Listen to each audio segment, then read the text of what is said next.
Hello, and welcome back to A More Perfect Podcast. Today, we're going to be talking about what I consider to be the greatest human rights violation in America today. That, of course, is transgenderism in minors. Medical malpractice has been going on in America for centuries now, but today, medical malpractice takes the form of chemically altering children in the name of radical transgender ideology. With me today on the show is a survivor of this terrible human rights violation, Chloe Cole. Chloe Cole is a former transgender kid who transitioned at 13 years old, had a double mastectomy at 15 years old, and then de-transitioned. So, without further ado, Chloe, welcome to A More Perfect Podcast. Hey Dylan, thank you for having me. Yeah, great to have you here. So, Chloe, transgender ideology and especially like the involvement of minors in transgenderism has been like an issue in the United States for years now. You know, there's been documentaries on it, like What is a Woman from Matt Walsh, and they've been teaching this in schools. So I just wanted to ask you, what is your story? How did this happen to you? What happened? Yeah, so I'm somebody who transitioned and detransitioned all while I was a minor between the ages of 12 to 16. And for me, it started at 12. That was when I really started to question whether I really was female, whether I wanted to really grow up into a woman. And I decided that I was actually a boy. And so I started changing my presentation, like how I cut my hair, how I dressed, and even how I acted to mimic the idea I had in my head of what being a boy was like, and especially like my male peers, my older brothers, and my dad. I wanted to be more like them, and I even changed my name.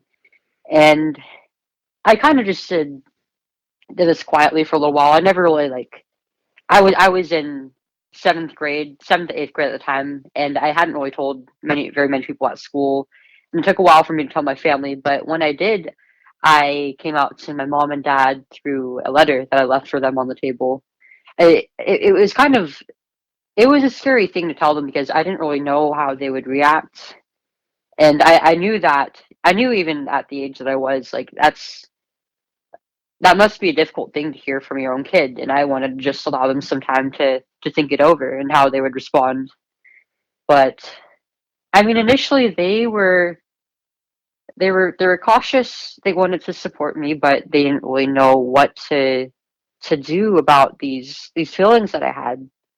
They were okay with me like changing the way that I dressed and presented myself, but they Yeah, just didn't really know what to expect. And that's when I started seeing a therapist. They decided that this is a mental health issue. Like she's struggling with something, but we don't know what. And hopefully they're going to get this sorted out and figure out where these feelings are coming from. Upon sending me to the therapist, I was just, none of that ever happened. I was just immediately affirmed in my identity and this idea that I actually was a boy and my parents' son, not their daughter. They started with what's your preferred name and your pronouns and what do you identify as, and we'll refer to you as that. the therapist, they just immediately like affirmed you. What was this like psychological therapy pre-transition counseling like? Um, it's hard to remember all the specifics because it was so long ago. I was 12 going on 13. This was just before my 13th birthday. My first therapist was pretty lousy. He didn't really do much. He would just kind of ask me about what was going on at home and be like, "Huh, that's weird. Well, how's it going with your gender and your gender dysphoria?" And after a while, I actually was pretty dissatisfied with him, and I started telling my parents like, "I feel like he's not really doing enough for me." And then that was when I think I was referred to another therapist and then a gender specialist. That was when I had I think my formal actual diagnosis for gender dysphoria. And that was when I started to tell my parents, like, I want to start medicalizing. I want to go on hormones. And this is when they were starting to become really concerned because this was a permanent, life-changing decision that I wanted to make around my own health and body. And I was only 13 at the time. They didn't want me to be making any permanent decisions until I was 18. They didn't want their hand forced in that. They wanted to leave it to me when I would be hopefully be more mature and have lived longer and be better able to really understand what I was getting myself into. And so they brought up their concerns with the therapist and the gender specialist. And my dad was asking, like, what are the regret rates? And why is she pushing so hard for this? And he and my mom were told, like, well, they're actually very low. It's less than 1 or 2%. Most people don't regret this. And well, kids already know what they are from a very young age. She knows what she wants. And Wow. yeah, Yeah. like what are parents for, right? And they really didn't present any other option. In fact, they doubled down and said, if you don't let your kid transition, then you're going to have a dead daughter. That's just in my opinion, it's manipulation, and Oh, absolutely. I've heard it said. I you were on Jordan Peterson's podcast, and he obviously correctly said that what they told your parents were just lies. Like, would you say it was just propaganda? Absolutely. Uh huh. It was lies, it was manipulation, it was propaganda. It's nothing like you would expect to hear out of doctors and therapists. Yeah. Yeah. So you went to one therapist, and then that therapist was lousy. You went to another one, and this was like the affirming therapist. Yeah, even the first one was affirming, but he just didn't really do much. Uh huh. And pretty much every therapist and almost every single doctor that I had took the affirmative approach, and they had to. I mean, in my state, I live in California, and here anything other than the affirmative care model could be considered conversion therapy, trying to convert somebody from their identity as a transgender person to their sex as a cisgender person. Wow. So they're basically making it criminal for medical professionals to practice their trade. It sounds like they're forcing them down, one way of treatment, or you maybe like lose your license. Is that what they were doing? I mean, like, is it a crime to go down an alternate path and not affirm somebody? I think that might have actually happened to one of the doctors that I was referred to. After that, I was referred to a few endocrinologists to try and get me on hormones and blockers. And the very first one I saw was like, nope, you're very young. This could be dangerous because I don't know how this might affect your brain development. Uh huh. But he was the only doctor who voiced any concerns about that, about the medical aspect of it. And just a month after that, I was referred to another endocrinologist, and after only a few appointments, I was put on blockers. And and just a month or so after I started blockers was when I was put on testosterone. And this was all within the span of about half a year. So half a year of being diagnosed with gender dysphoria. It didn't take very long. That's pretty freaking fast. I mean, like, that's crazy in my opinion. Um wow. So okay. So apart from seeing the doctor, seeing these endocrinologists, what was going on with you at the time? I remember, like, at 13, I think, like, maybe 14, I was on, Instagram and all that stuff. Like, I was seeing all this stuff. What was going on with you personally? Why do you think you pushed so hard to be transitioned, even though the first doctor, as you said no? Yeah, so they did like a very bare bones screening for my gender dysphoria, and they knew that I had underlying issues. Like I had a previous ADHD diagnosis when I think I was 8, and they started medicating me for that at 10, and I was on and off ADHD meds between the ages of 10 to 12, which were pretty awful for me. And on top of that, I had some body image issues and even some symptoms of an eating disorder, but these were just treated as like, oh, it just has to, this is because of your gender.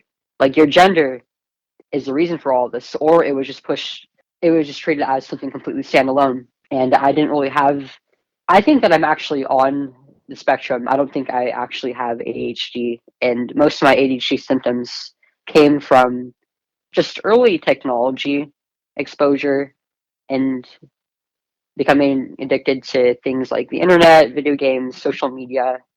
And if I were like weaned off of it, I think my symptoms would have gone away. But because because of that, I struggled from a very young age with socialization and with schoolwork a little bit, just like staying organized and focused in class. And I found it very hard to make and keep friends and fit in for a very long time. And I was also just naturally kind of a tomboy because I mean I'm the youngest of five kids. I've got two older brothers and two older sisters, and I took a lot of influence, especially from my older brothers and my dad. And I really liked playing video games growing up. And the older I got, the less feminine I got.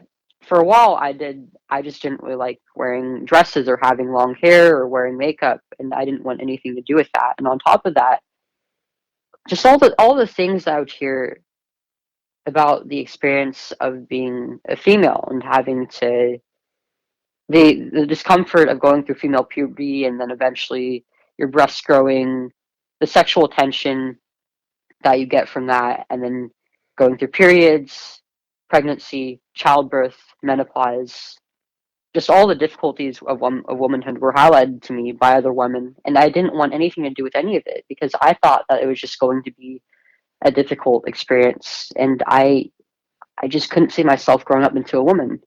And I actually started developing at a very young age. I hit puberty at around the age of 9 when I was just going into my fourth grade year, and it was a really difficult thing for me to adjust to so young.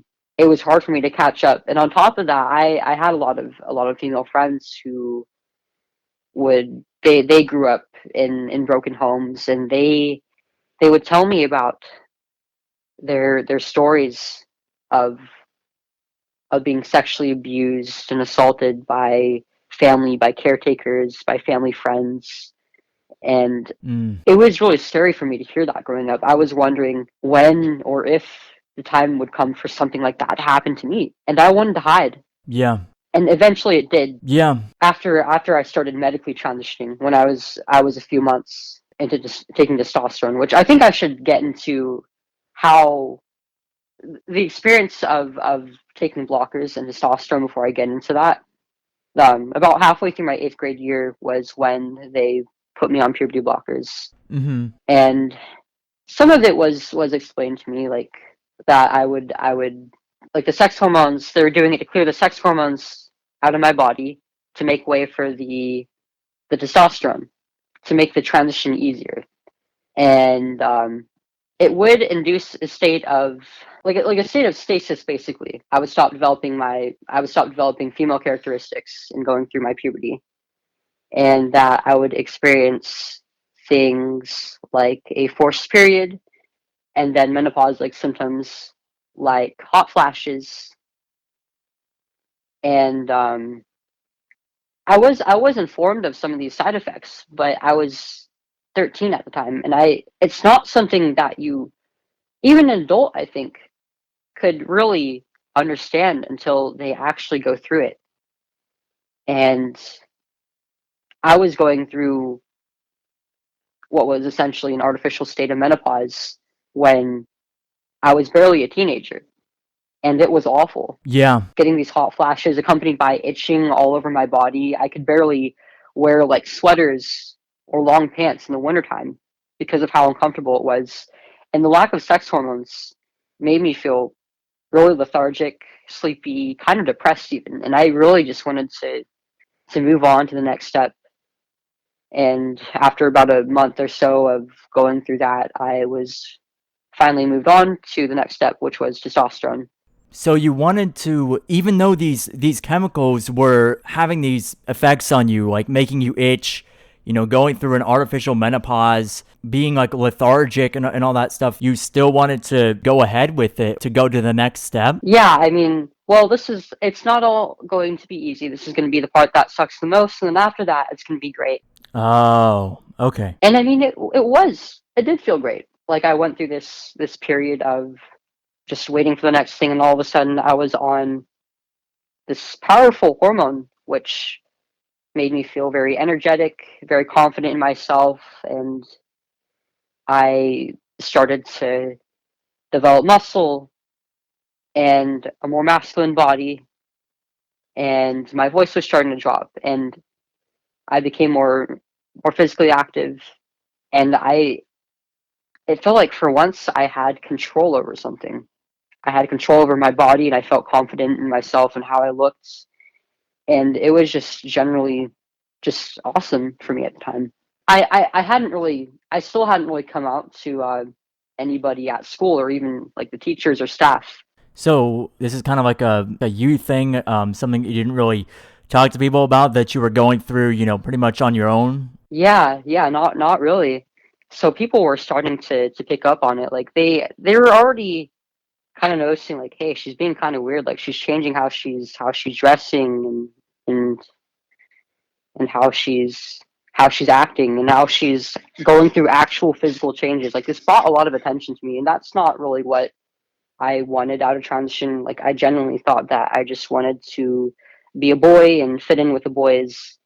And throughout my eighth grade year, while socially transitioning and medically transitioning, I think this is mostly just a product of just being in middle school, but not most people actually weren't very nice to me about it. They called me things like lesbian and things that I should probably not say out loud. But People in middle school suck. yeah, people started to notice. And then one particular boy who was bullying me actually came up to me in a classroom one day, and he sexually assaulted me. He groped me. Oh my God. And at this time, I was about 3 months into taking testosterone, but I hadn't started trying to like cover up my chest yet. I didn't really care to because I wasn't super developed, and I would just wear like loose shirts and sweaters, and I didn't really think that anybody would really notice or care.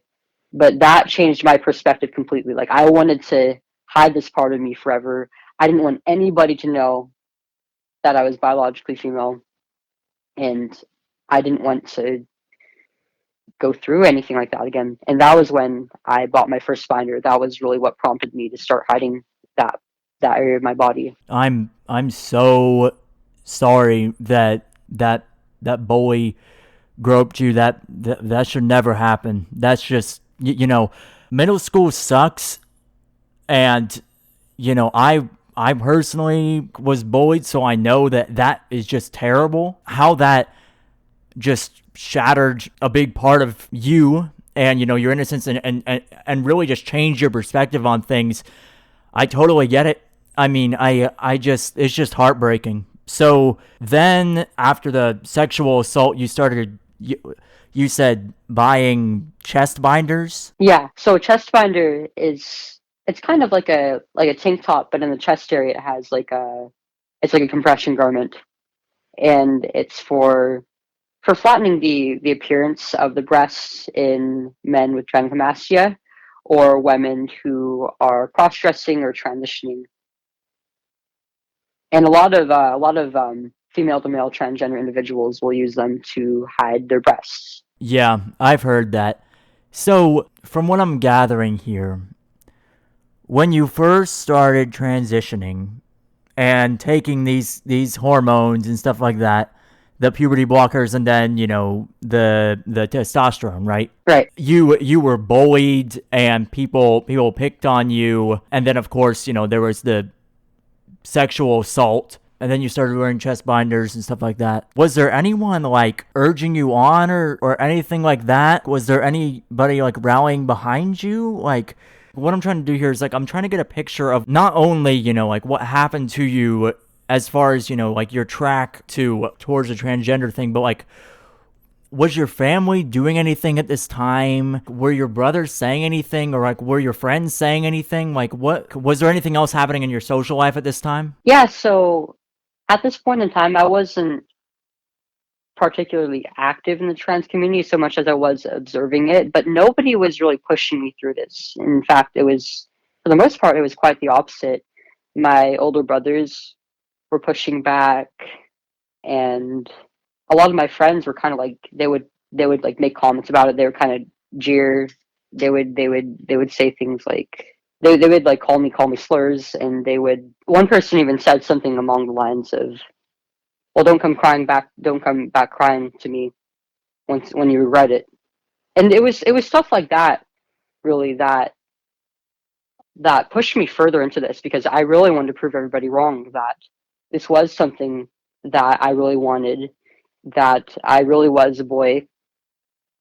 And from the research that I had done on transitioning and gender dysphoria, that seemed to be the case. I mean, even the official like medical resources that I had from my healthcare provider seem to point to transitioning as the only means of treating this condition, and that trans men are men and trans women are women.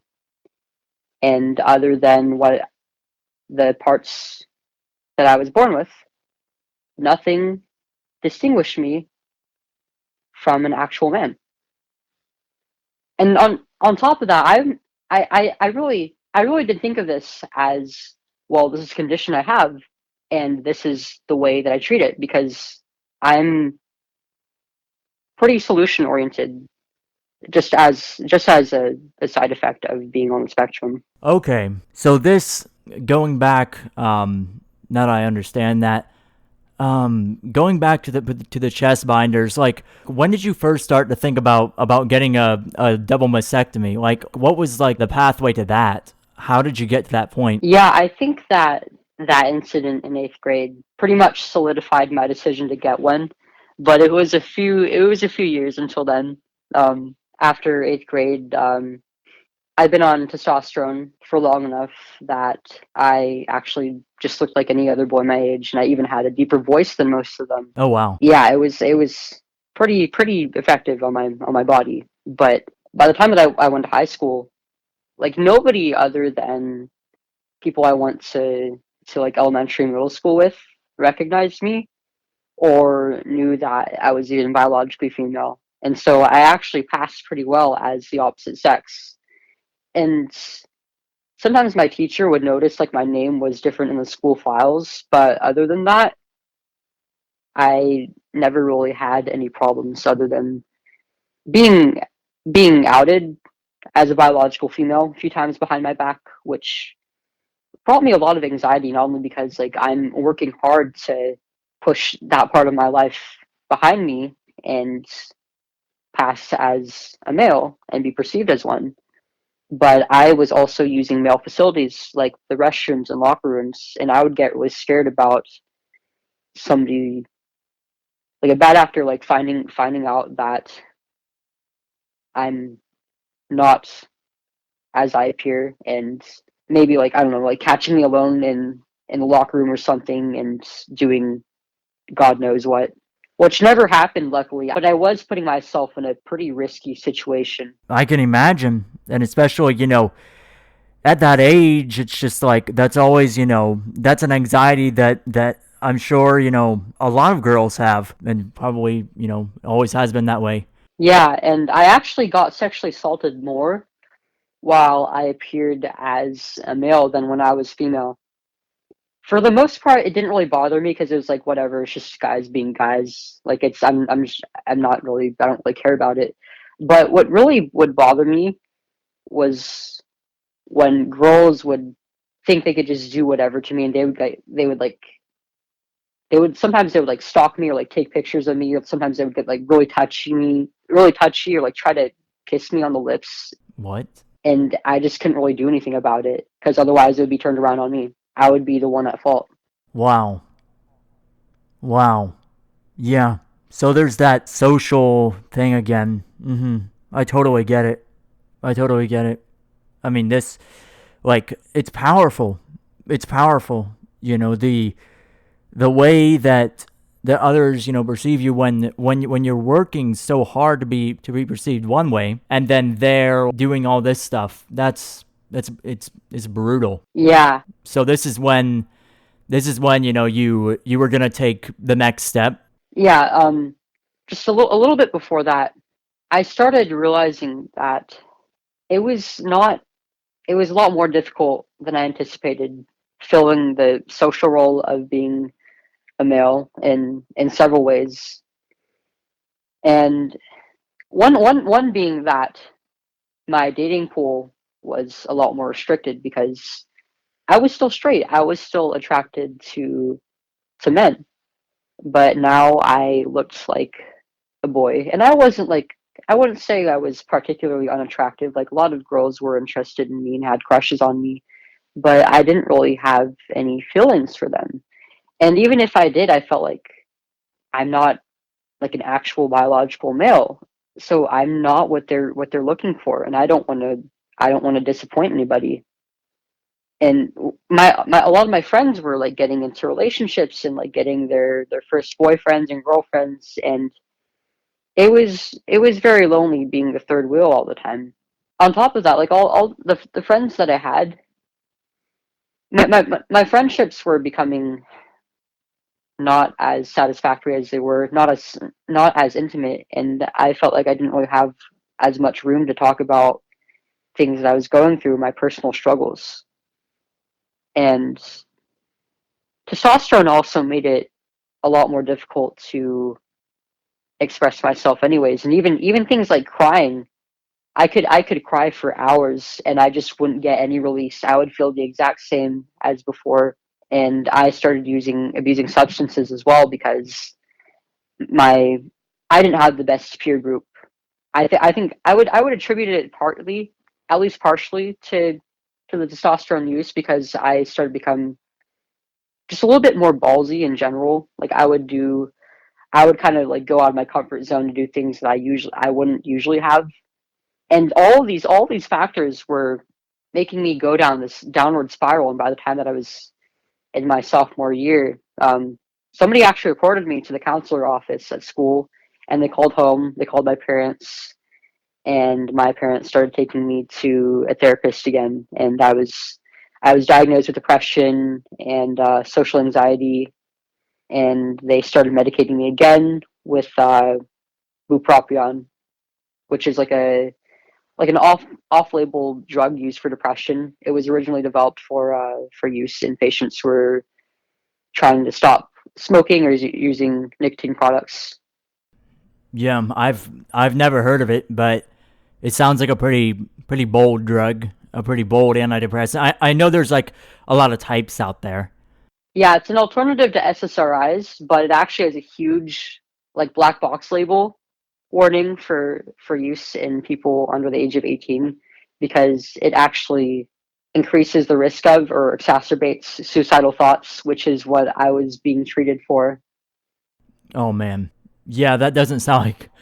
Yeah, I started to become worse and worse, and then through halfway through my sophomore year, I decided like I'm sick of binding. Like I live in a super hot area, and I don't want to wear this hot, tight compression device over my torso for the rest of my life.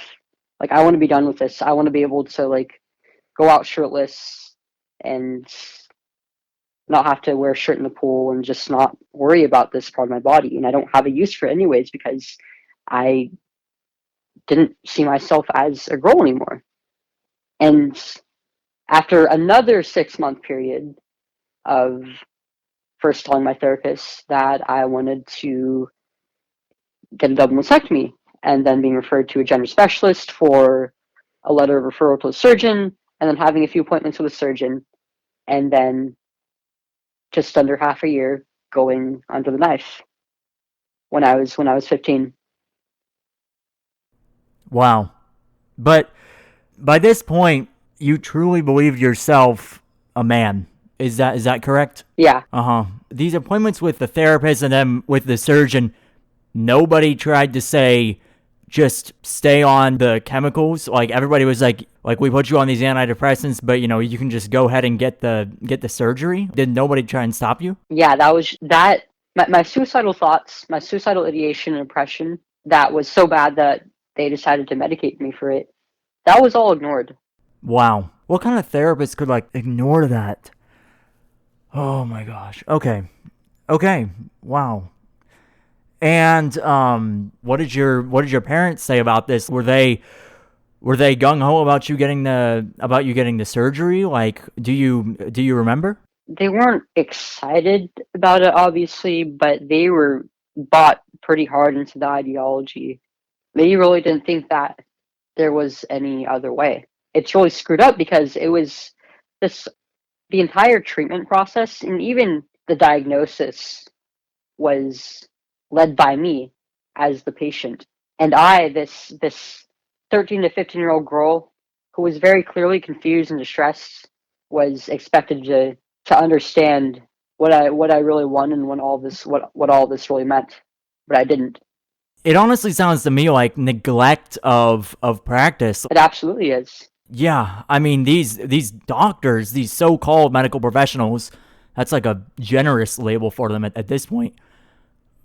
It doesn't sound like they were doing their job at all. And like even in prescribing you antidepressants, which I mean there's nothing wrong with taking antidepressants, even doing that, it sounds like the drug itself wasn't even like research showed, so there's even problems there. It just sounds like a failure all the way through, would you say? Yeah, it really was in just about every way possible. And I really started to feel that post-op. I mean, the post-op period was really rough. Just like Tell me about that. I went about a week long period without bathing, just for the sake of like the healing of all the scars and the sutures. And after like I got my stitches taken out and I was able to start bathing and showering again, it really ruined what once was my favorite part of the day. Like I used to really look forward to showers at the end of the day after school as just like this chance to just kind of decompress and be by myself. But now I had to take care of my wounds from surgery, and it was just really rough to see how drastically this part of my body has changed, and having every night to change the dressings after every bath and shower, and to do to do aftercare for the wounds. And it's just really difficult to put into words how painful it was. It sounds it sounds absolutely brutal. And just for clarification, how old were you at this time that you were having to dress your wounds? Yeah, I was 15 going on 16. Holy hell. Yeah, and the it's a major surgery in the upper area of the body. So I lost a lot of my range of motion for a while, and there was like a several week long period where my mom had to take take off work and just help me around the house, like cook me stuff and help me with household tasks, Mhm. which was kind of a comfy period. But once that ended, um, reality just kind of started to set in. Like I not only having to take care of this area of my body on my own, but not being able to really do as much or go out with my friends during this period of time, and I missed out on a lot of socialization for a bit. And this was also when quarantine started to go into effect as well. Yeah. So there was that added element of that isolation, and this is when I was really starting to realize like transitioning is making my life really really difficult, and I don't know what to do about this. Like there's times when I don't even feel like I'm enough of a man, but I also don't feel like I'm enough as a woman. So what am I? Is there something wrong with me? So it's at this point in the interview where Chloe is starting to regret her decision. This operation that these quote-unquote doctors performed on her is really starting to make her life more and more difficult. Unfortunately, the interview got really, really long, so I'm going to cut it off here, and we're going to continue with it in the next episode. So on the next episode, we're going to be talking about the detransition process for Chloe, how she broke out of these lies that were told to her, this propaganda that was fed to not just her, but also her parents, and so much more. We talk about so much more than Chloe's interview. It is unbelievable. So you really, really don't want to miss part 2 of this interview, which again is the next episode of the podcast. As a side note, thank you everyone for listening to this podcast. I really appreciate it. I know it's been a while, and hey, I know that you missed my voice. As always, everyone, have a more perfect day.